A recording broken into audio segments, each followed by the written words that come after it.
Você vai falar que assunto aí, meu irmão? Eu vou falar sobre o Evangelho do Reino. O Evangelho do Reino. Eu vou usar um texto muito conhecido para a gente, apenas um verso desse texto, mas a gente vai enfatizar algumas palavras desse texto, né, que é o início do Sermão do Monte, ou Sermão da Montanha, que está escrito no Evangelho de Mateus, no capítulo 5, 6 e capítulo 7. Beleza. Então é um grande sermão, né, que Jesus ele proclamou ali às multidões que se achegaram até ele, logo no início do seu ministério, segundo o Evangelho de Mateus, e é um sermão que contém muitas lições, né?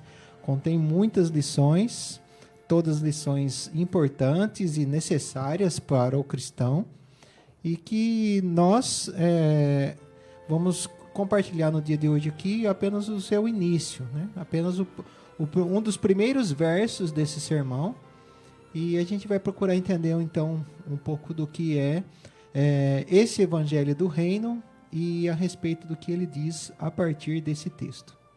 Vamos lá então. Queria começar lendo no Evangelho de Mateus, no capítulo 4, e o verso 23, onde diz: Percorria Jesus toda a Galileia, ensinando nas sinagogas, pregando o Evangelho do Reino e curando toda sorte de doenças e enfermidades entre o povo. No capítulo 5, no verso 3, no verso 1, vendo Jesus as multidões, subiu ao monte, e como se assentasse, aproximaram-se os discípulos. E ele passou a ensiná-los, dizendo: Bem-aventurado os humildes de espírito, porque deles é o reino dos céus. A partir desses dois textos, né, que são uma sequência no Evangelho de Mateus, então a gente vai procurar entender primeiramente alguns aspectos, né? Primeiro, o que é o Evangelho do Reino? A segunda coisa, o que é ser bem-aventurado? E a terceira palavra, ou a terceira coisa que a gente vai ver nesse texto, o que é ser humilde de espírito.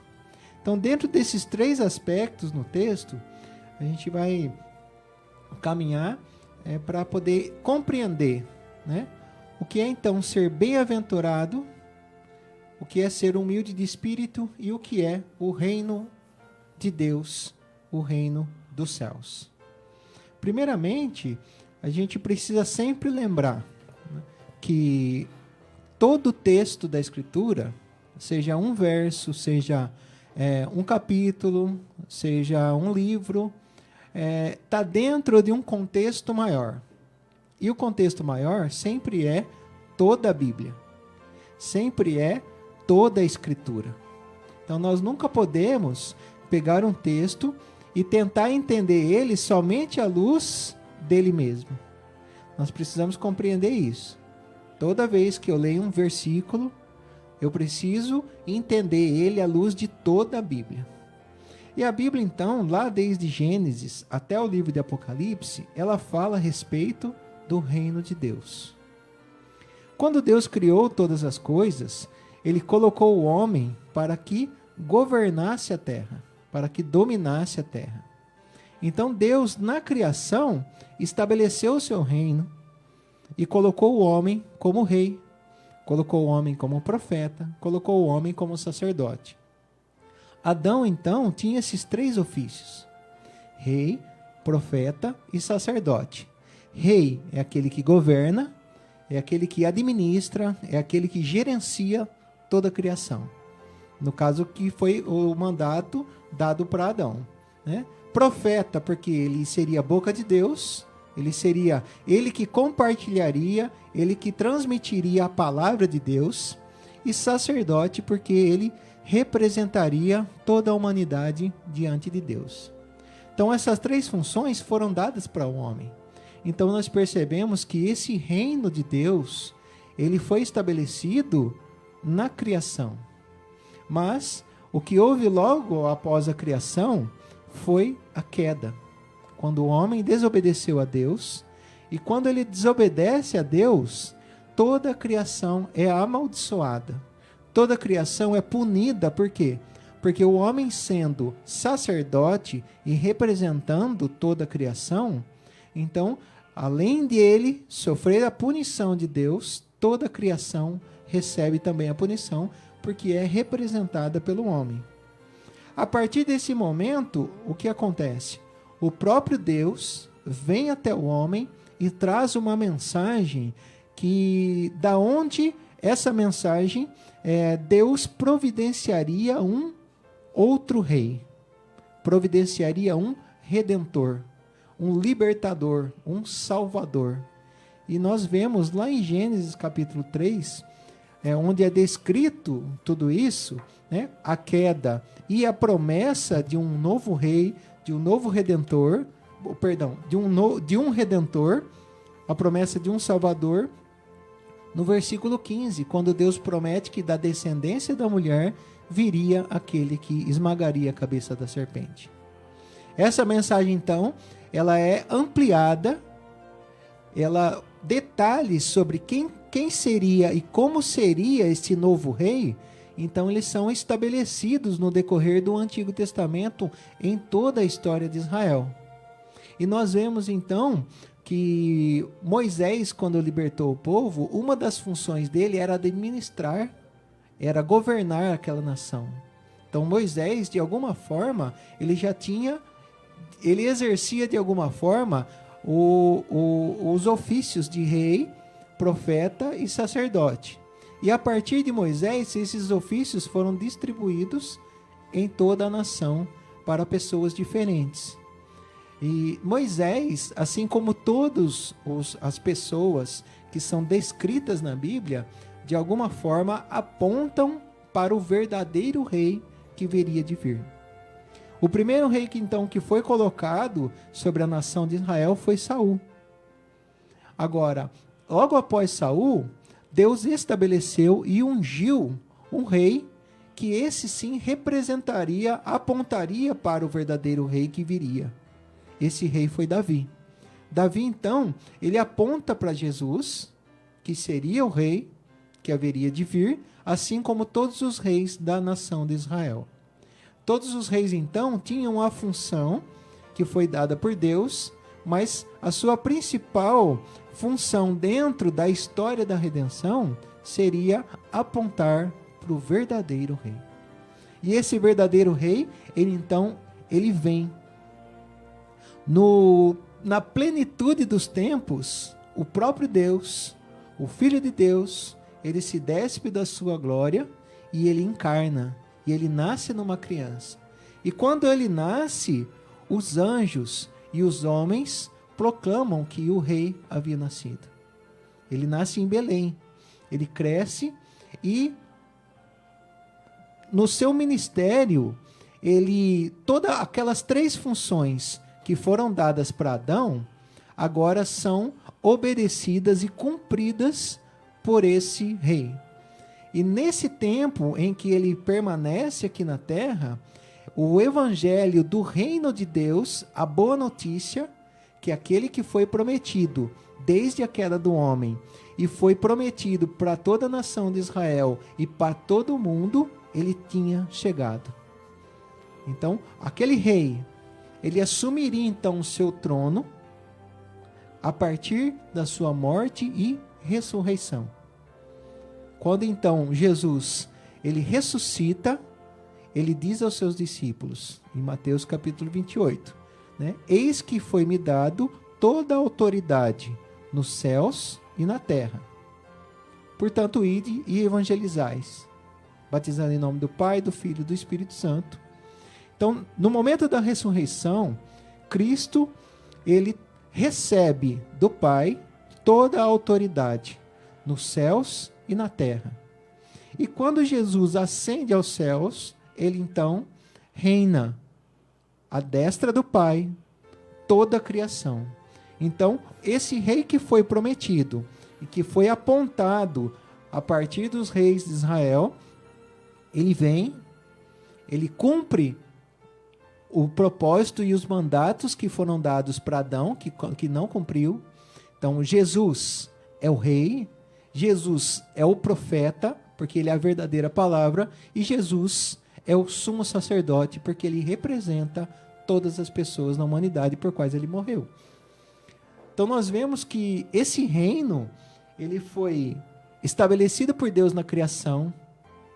Esse reino, ele foi perdido pelo homem, mas ele foi recuperado por Cristo. Cristo, então, é rei. Cristo hoje, ele reina nas regiões celestiais e toda a criação. Por mais nós ainda não vemos o seu reinado ainda estabelecido na criação, mas nós sabemos e temos a promessa que quando ele voltar, esse reinado será estabelecido em toda a criação. Toda a criação será renovada, toda a criação será redimida, e aqueles o qual ele morreu, aqueles que fazem parte do seu reino, reinarão com ele por toda a eternidade. Então, quando Jesus ele vem pregando o evangelho do reino, a gente precisa entender primeiro esse aspecto do reino atual. Qual é o aspecto que nós entendemos no reino de Deus atualmente? O reino de Deus atualmente, ele não é um reino terreno. Ele parte das regiões celestiais, onde Cristo está sentado à direita do Pai, e a igreja, o corpo de Cristo, os salvos e remidos pelo sangue de Cristo, são aqueles que cumprem essa função. Pedro vai dizer que nós somos nação eleita, nós somos sacerdócio real. Isso então demonstra que nós pertencemos a um reino e demonstra que nós representamos o rei aqui na terra. Como cristãos, então, nós reinamos de que forma? Nós reinamos transformando a sociedade, sendo sal e luz, como o próprio Cristo fala aqui nesse texto de Mateus capítulo 5. Olhando para o reino hoje, então, a igreja, o corpo de Cristo, ela deveria influenciar e transformar toda a sociedade. Ela deveria, a partir da lei de Deus, que é santa e perfeita, a partir da Escritura, que contém toda a vontade de Deus para o seu povo e para todas as nações, então a igreja deveria cumprir esse propósito de estabelecer o reino. Mas esse aspecto a gente pode ver, poderia analisar de uma forma mais profunda, mas não é o nosso objetivo hoje. Nosso objetivo é entender o que é o reino. Nós sabemos então que o reino foi prometido, que Jesus estabeleceu o seu reino quando ressuscitou, ele recebeu autoridade nos céus e na terra, e que quem reina hoje, a partir de Cristo e para Cristo, somos nós, os filhos de Deus, somos nós, os crentes, os salvos por Cristo. E sabemos que o reino virá de forma completa, de forma eterna, ou seja, para sempre, quando Cristo voltar e reinar eternamente sobre toda a criação.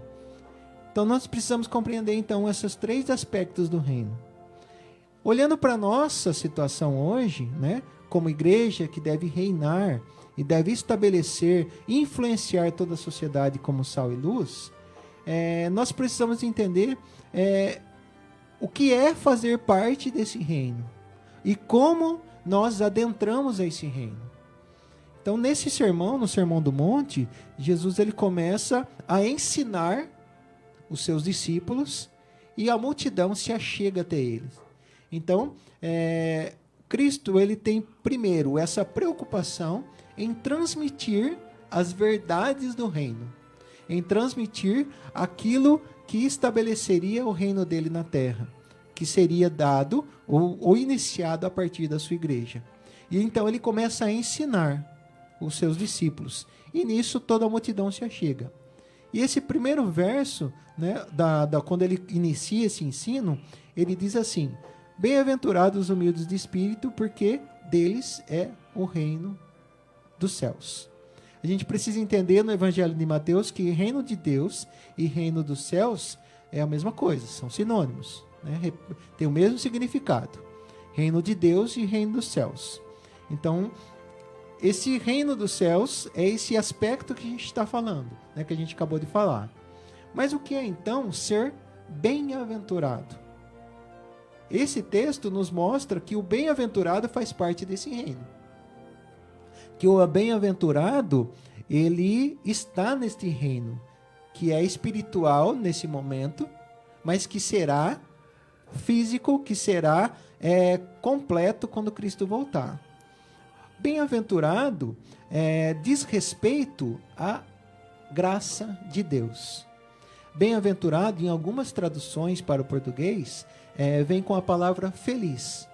Em algumas traduções para o inglês, está a palavra abençoado. Na palavra original do grego, a ideia que a palavra no grego ela nos dá é a ideia de estar num estado de alegria, de felicidade e de satisfação completa de vida. Essa é a ideia que era usada nos textos gregos. O bem-aventurado nos textos gregos, e lembrando que o grego foi a língua com a qual foi escrito o Novo Testamento, nós vemos que o bem-aventurado, né, no grego seria a palavra makarios. Essa palavra significava na literatura grega, nos textos gregos, aquela pessoa que vive no reino dos deuses, que vive no lugar dos deuses, uma pessoa que é completamente feliz e satisfeita. Essa ideia de bem-aventurado na palavra de Deus, ela tem a ideia de agraciado.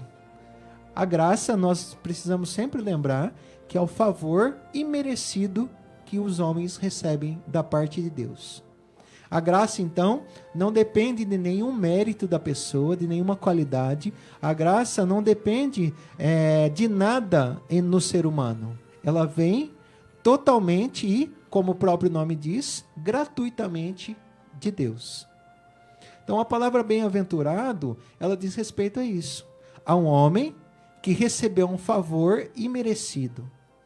E nós entendemos pelo texto e por toda a Escritura que esse favor merecido é a graça de Deus.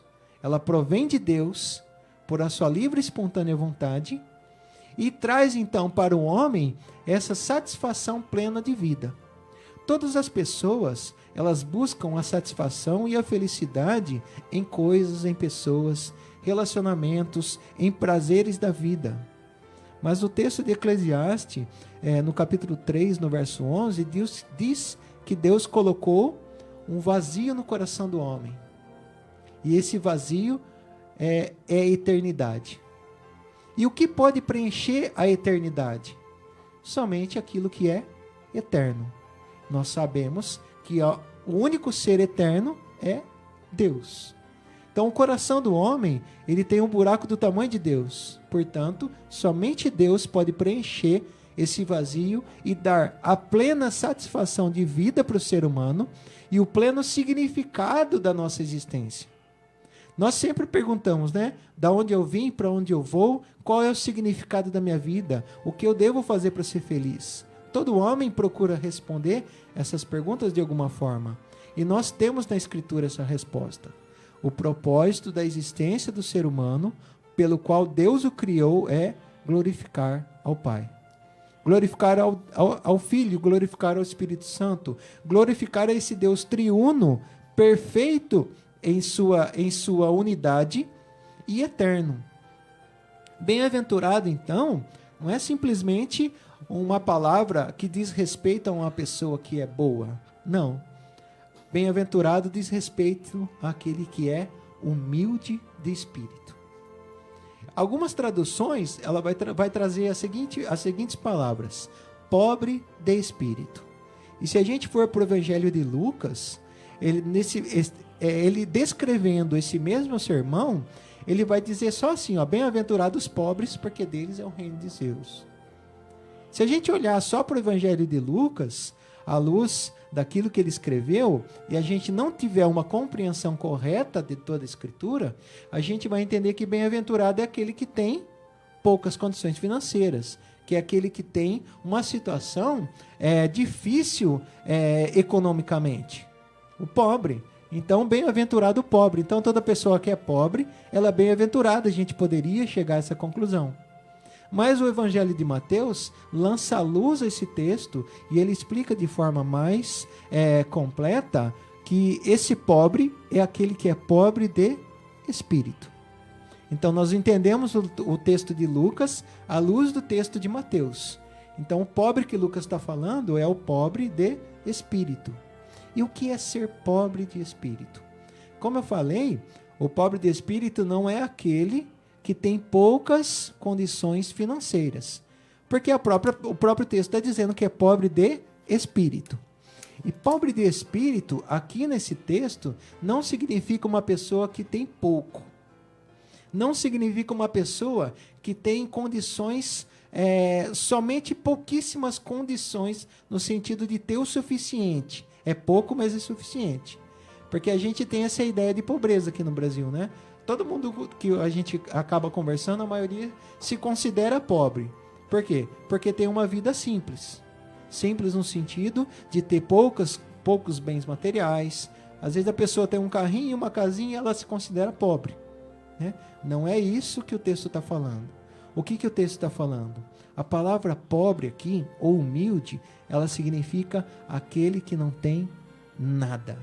Aquele que não tem nada. Não tem o que comer, não tem o que beber, não tem o que vestir. É aquele miserável. O que é o miserável? Miserável é aquele que não tem condições e capacidade para sair do estado de miséria. É aquele que está no fundo do poço e não tem energia, não tem ajuda, não tem condições nenhuma de sair daquela situação. Esse é o pobre descrito aqui nesse texto. É o miserável, é aquele que não tem capacidade, é aquele que não tem condições. É aquele que Paulo descreve em Efésios capítulo 2. Mortos nos seus delitos e pecados. Então a palavra pobre de espírito aqui quer dizer aquele que está morto nos seus delitos e pecados. Então nós olhamos para o texto de Efésios e podemos compreender então que miserável de espírito é aquele que está num estado de escravidão total do pecado. Aquele que está num estado onde ele não consegue se libertar das amarras do pecado. Ele está na prisão, ele está no império das trevas, assim como nós lemos no texto de Colossenses capítulo 1, nos versos 13 e 14. Pobre de espírito, então, é esse miserável. Mas o texto aqui nos diz que esse pobre de espírito, ele é bem-aventurado. O que significa, então? Se a gente lembrar que bem-aventurado é aquele que recebeu a graça de Deus, o favor merecido, nós entendemos, então, que esse humilde de espírito aqui, que Mateus está falando, é aquele que recebeu a graça. Ou seja, o miserável pecador, morto nos seus delitos e pecados, escravo do pecado e preso no império das trevas, ele recebe a graça de Deus. E como Paulo fala em Colossenses capítulo 1, verso 13 e 14, Deus nos libertou do império das trevas e nos transportou para o reino do Filho do seu amor, no qual temos a remissão e a redenção dos nossos pecados. Então esse miserável de espírito, esse pobre de espírito, ele é bem-aventurado porque ele foi agraciado, ele recebeu, ele foi transportado, ele não conseguia sair do império das trevas. Ele nem sabia que estava no império das trevas porque ele estava morto nos seus delitos e pecados. Então Deus, ele vem, liberta, Deus vem, transporta essa pessoa para o reino do Filho do amor, que nós sabemos que é Cristo. E a partir então nós podemos entender por que dele é o reino de Deus. Esse homem que é transportado, esse miserável de espírito, esse miserável pecador, ele é transportado por Deus. Olha, presta atenção, gente, que não é o homem não se liberta, o homem não aceita Deus, o homem não quer Deus. Deus vai lá, liberta suas amarras, Deus tira o coração de pedra, coloca um coração de carne. O homem, ele recebe a Cristo não pela sua vontade, não pelo sangue, nem pelo homem, ele recebe a Cristo de Deus. É isso que o Evangelho de João, ele vai nos falar no capítulo 1, no verso 12 e no verso 13. O homem, então, pecador miserável, o morto, ele não reage, ele não ouve. Ele precisa ser vivificado. A palavra de Deus gera a fé no coração do homem. A palavra de Deus, ela traz o homem da morte para a vida. É a ação do Espírito Santo. E o homem, ele reage. O homem reage, então. Qual é a ação do homem em crer pela fé? É uma reação da ação do Espírito Santo na vida desse homem. Portanto, todo o mérito da salvação do homem é de Deus. E o homem recebe esse favor imerecido, o homem recebe essa graça e ele glorifica a Deus, desde o momento da sua conversão até o momento da sua morte, e glorificará a Deus por toda a eternidade. Então nós precisamos sempre lembrar que a nossa condição antes de Cristo era de pobres, miseráveis de espírito. E que a nossa condição agora é de bem-aventurados. E nós recebemos, então, o reino de Deus. Nós participamos desde agora do reino de Deus. A vida eterna, Gerson, ela não virá. A vida eterna, ela vem no momento em que o nosso coração é transformado. Porque a vida eterna, Jesus diz no Evangelho de João, no capítulo 17, no verso 3, que a vida eterna é conhecer ao Pai e ao Filho que foi enviado. E quando nós conhecemos a Cristo, quando nós somos vivificados pela palavra e os nossos olhos são abertos para Cristo e nós o reconhecemos como Senhor e Salvador. Nós o recebemos, nós cremos, e então nós somos adotados, nós recebemos o direito de sermos feitos filhos de Deus. E isso é maravilhoso, porque nós vemos que a salvação é pela graça, e isso não vem de nós. É dom de Deus para que nunca nós possamos nos glorificar nós mesmos. E nós entendemos então, precisamos compreender a nossa condição, precisamos compreender o mérito de Deus, precisamos compreender a obra de Cristo, para que nós sejamos, como Cristo vai falar nesse mesmo sermão, aqui no verso 13 até o verso 16, que nós devemos ser, a partir dessas bem-aventuranças que ele vai descrever, depois nos outros versículos, nós seremos então sal e luz neste mundo. Nós precisamos ter essa compreensão e precisamos nos arrepender dos nossos pecados, porque o reconhecimento da nossa pobreza de espírito, ele se inicia quando nós nos arrependemos do pecado. O reconhecimento da nossa pobreza de espírito, ela começa quando nós compreendemos que nós merecemos a ira de Deus por causa das nossas obras. Nós merecemos o inferno, nós merecemos a punição eterna. Mas nós fomos bem-aventurados, agraciados, porque Cristo trouxe o seu reino e estabeleceu ele. O reino que foi prometido no Antigo Testamento, o reino que foi estabelecido na morte e ressurreição de Cristo e o reino que será completo quando Cristo voltar. Que nós possamos então, Gerson, ter essa compreensão, e aqueles que, a partir desse momento, têm essa compreensão, compreender que é o Espírito Santo que nos dá, que nós podemos então, com a nossa boca, reconhecer que Jesus Cristo é o nosso Senhor e o nosso Salvador, para a glória de Deus, o nosso Pai. Que Deus então nos abençoe e transforme o nosso coração à imagem de Cristo. Amém.